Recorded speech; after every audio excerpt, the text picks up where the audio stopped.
The day he called me the old witch is a day I'll never forget. It wasn't just the words, it was where he said it and who was there to hear them. My precious grandkids, wide-eyed and silent, standing just a few feet away as their father spat that cruel name like venom. I had spent my whole life raising that boy, raising him from a crying newborn to a stubborn, proud man. I cooked his meals, wiped his tears, stayed up nights when he was sick, sacrificed dreams so he could chase his. And yet, with one hateful sentence, he threw all of that away.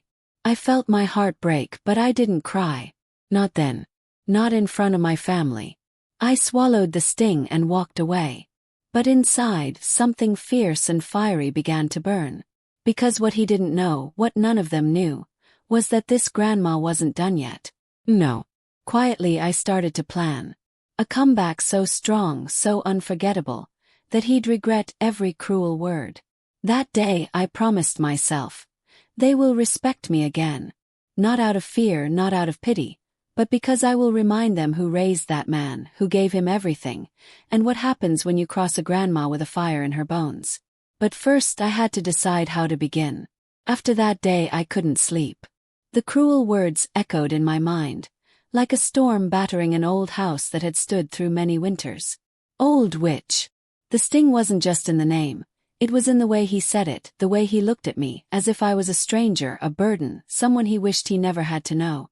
I sat in my cozy kitchen, the aroma of fresh-baked bread filling the air, trying to remember how it came to this.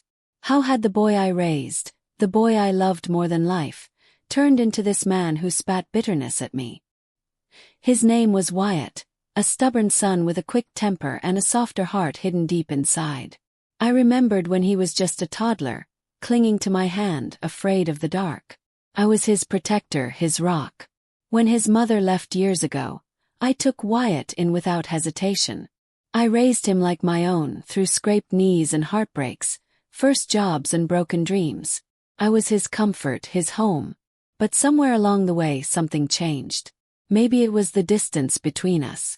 Maybe it was the resentment he felt for sacrifices he didn't understand. Or maybe it was the world wearing him down. Whatever it was, that day's words felt like a betrayal sharper than any knife. Yet, as I sat there, feeling the weight of years and regrets, a spark grew inside me. I realized the fight wasn't just about Wyatt. It was about respect.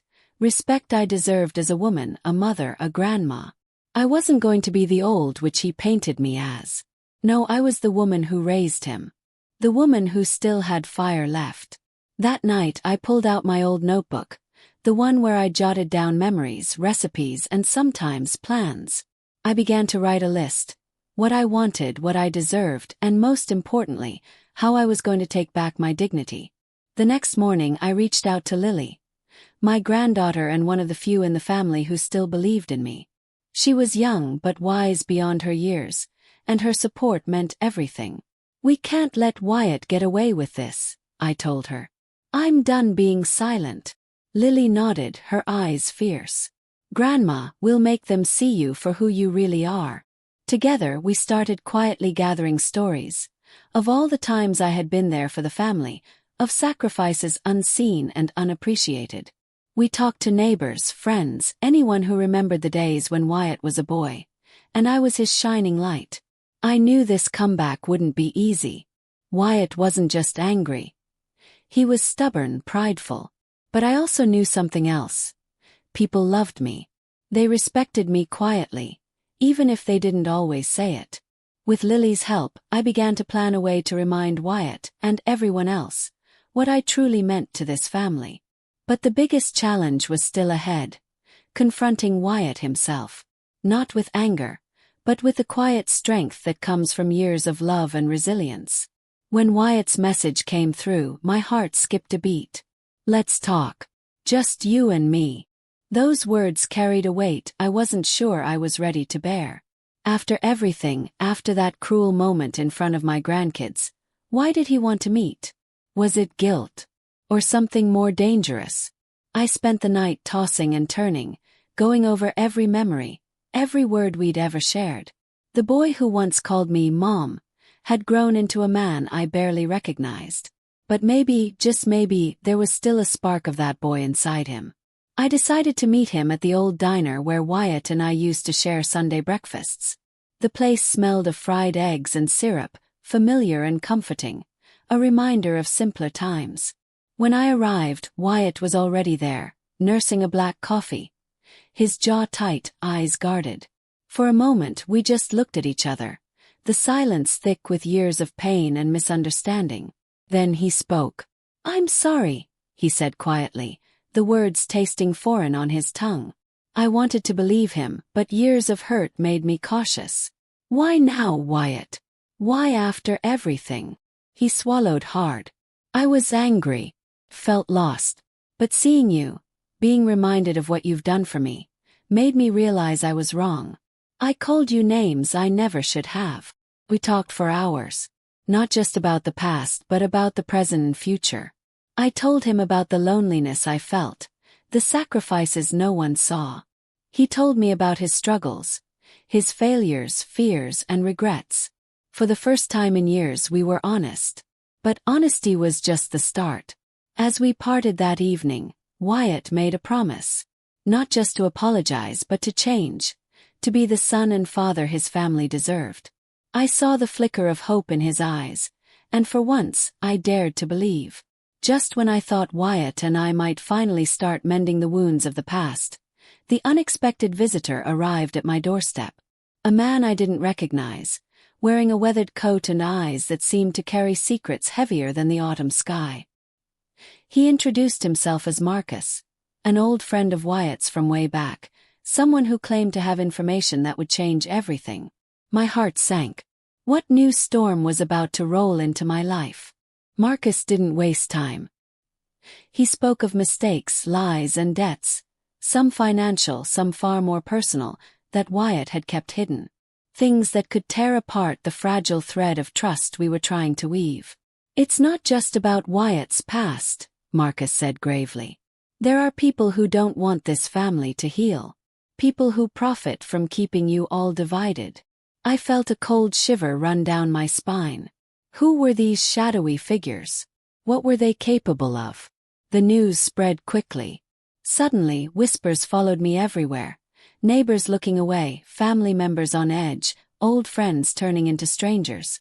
Wyatt was under pressure from every side, and I could see the weight crushing him. But through it all, I stayed by his side, reminding him and myself that we were stronger than any secret or threat. I called a family meeting, gathering everyone in the living room where so many memories had been made. It was time for truth and unity. I told them about Marcus, about the threats, and about the lies that had poisoned our relationships. Some faces showed shock, others anger, but slowly a determination grew. "We've been torn apart by silence and secrets," I said firmly. "But we have the power to choose a different path." Wyatt stood up, his voice steady. "I'm sorry for the pain I caused. I want to make things right. Not just with you, Mom, but with everyone." It was a moment of fragile hope, a chance for a new beginning.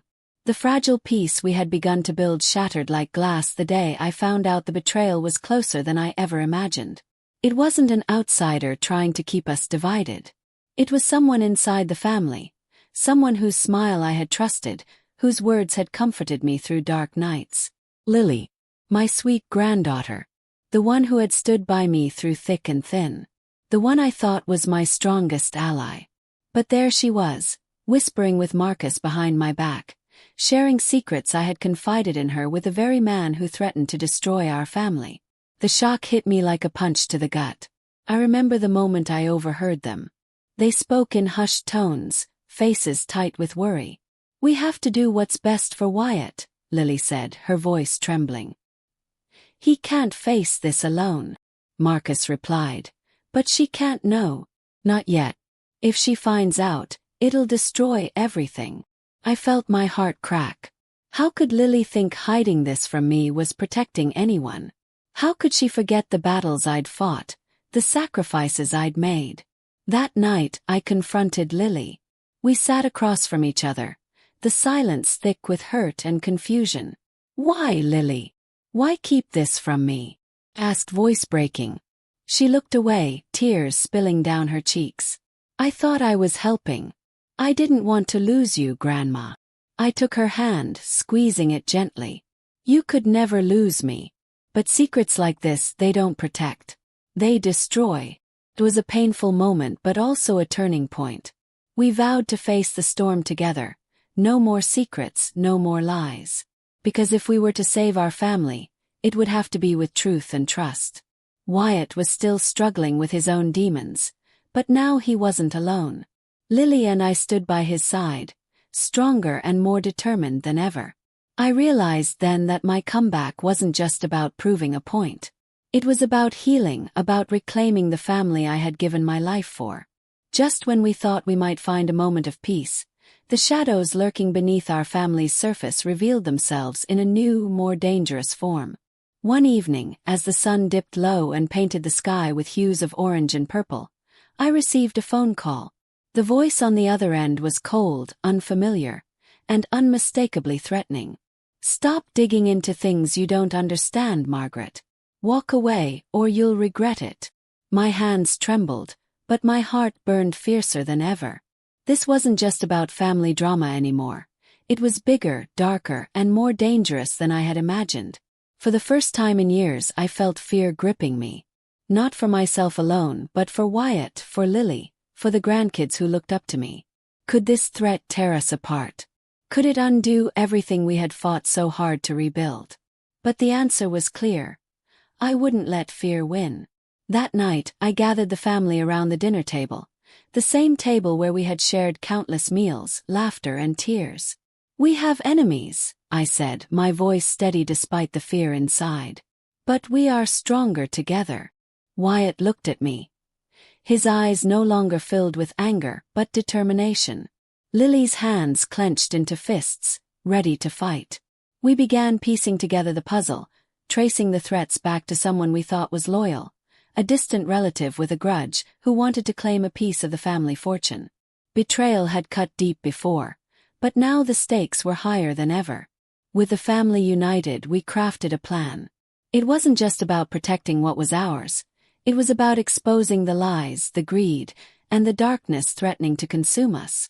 We would fight not just with anger, but with strategy, truth, and unbreakable family bonds.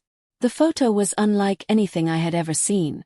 Worn, black and white, and folded with care. I held it in trembling hands, heart pounding as I stared at the faded image.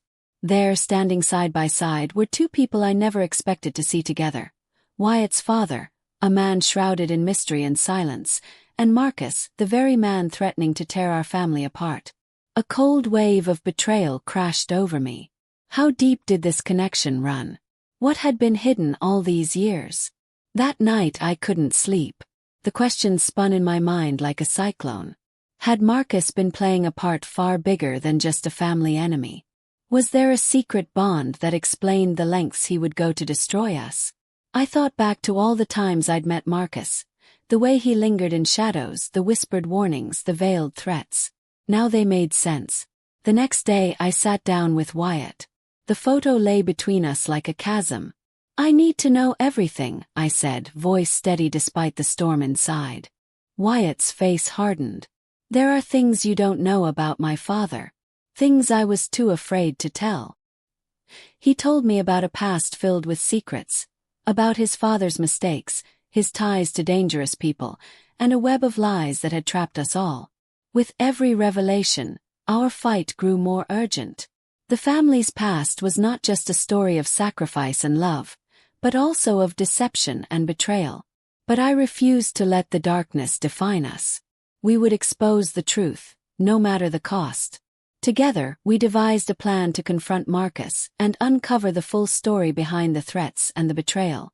It was risky, but it was the only way to protect our family's future. The walls of my home had always been a refuge, a place where love and memories lived. But now I realized, danger lurked in the most unexpected corner, inside my own family. That evening, as I prepared dinner, a sinking feeling crept over me. Small things, missing letters, whispered phone calls, glances exchanged too quickly, signaled betrayal not from an outsider, but from someone I trusted. With Wyatt and Lily by my side, we began quietly watching, listening for clues. Every conversation, every text, every secret meeting became a piece of the puzzle. Then one night I caught the truth in plain sight. My own niece Clara, always so sweet, so helpful, was feeding Marcus information, undermining everything we worked so hard to build. The betrayal cut deep. Clara was family, blood running through her veins, yet she chose to side with our enemy. When I confronted her, her eyes were cold, unapologetic. "I'm tired of being ignored," she said bitterly. "This family never cared about me." Her words stung, but they also revealed a pain I hadn't seen. The brokenness ran deeper than I thought. I realized then that my comeback wasn't just about exposing the betrayers or reclaiming respect. It was about healing the fractures within our family, no matter how painful.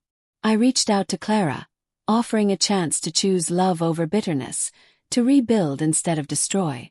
With the traitor unmasked and the family tentatively united, we braced ourselves for the final confrontation with Marcus. This was more than a fight for property or pride. It was a fight for our legacy, for the dignity of every sacrifice made over the years. Marcus's revelation hit me like a lightning strike, shaking the very foundation of our family. He claimed to have proof that Wyatt wasn't just tangled in old family drama. He was involved in a secret from the past that could ruin him forever. Something that, if exposed, would shatter not just Wyatt's reputation but the entire family's. I felt the air leave my lungs. Was this true? Was my son the boy I raised? Or was there a hidden darkness I had missed all these years? That night, alone in my room, I wrestled with doubt and fear. The woman who had sacrificed everything was now faced with the possibility that her son might have secrets darker than any I'd imagined. Could I forgive him if the worst was true? Could I protect him without losing myself in the process? Wyatt's eyes showed the burden he carried, but he refused to back down. "Grandma," he said, voice steady but weary, "I'm not perfect, but I'm not a monster." Our family was tested like never before, forced to confront truths that could either break us or make us stronger. Through tears and heated arguments, something remarkable happened. We found strength in each other. The fight wasn't just about secrets or betrayal anymore. It was about loyalty, forgiveness, and fighting for a future together. With renewed determination, we prepared to face Marcus one last time. We had one chance to expose him, to clear Wyatt's name, and to reclaim the peace stolen from us. The day of reckoning arrived like a storm on the horizon, dark, unavoidable, and charged with electricity. My family and I stood united, hearts pounding but spirits unbreakable. We were ready to face Marcus, ready to tear away the lies and expose the truth once and for all. In a quiet meeting room, tension hung thick in the air. Marcus sat across from us, smug and confident, certain that his secrets would protect him. But he hadn't counted on the strength of a grandmother's love and the power of family. Wyatt and I presented the evidence we had gathered, proof of his schemes, his manipulations, and his betrayal. Each piece cut through the shadows like a sharp blade, dismantling his web of deceit.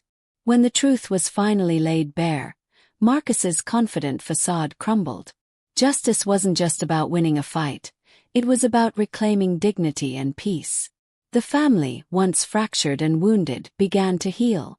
Apologies flowed, tears were shed, and old wounds slowly mended. I looked at Wyatt, my son, and saw the man he was becoming. Not the boy who once called me the old witch, but the son I had always believed he could be. My comeback wasn't about revenge. It was about standing tall when life tried to push me down. It was about fighting for respect, love, and the family I had sacrificed so much for. I realized that age was just a number, and no one could take away the fire burning inside me. With the past behind us and a new chapter ahead, we promised to keep the family bond strong. No more secrets, no more lies. Just love, respect, and the hard-earned wisdom of a grandma who never gave up. To anyone who feels forgotten, disrespected, or cast aside, remember this: your story isn't over.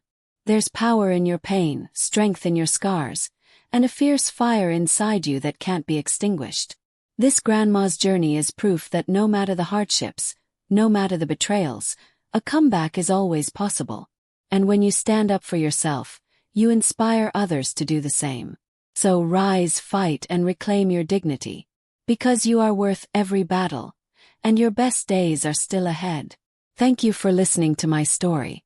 Life may try to knock us down, but it's how we rise that defines us. I've walked through fire, faced betrayal, and stood tall when they called me the old witch. And now I'm stronger than ever. If my journey taught me anything, it's this: respect isn't just given, it's earned. And no matter your age, no matter your struggles, you have the power to fight back and rewrite your story. So, to all the grandmas, moms, daughters, and anyone who's been underestimated, remember, your voice matters, your strength is unstoppable, and your comeback is just beginning.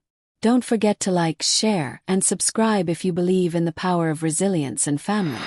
And if you have a story like mine, I'd love to hear it in the comments below. Until next time, keep your fire burning and never let anyone dim your light.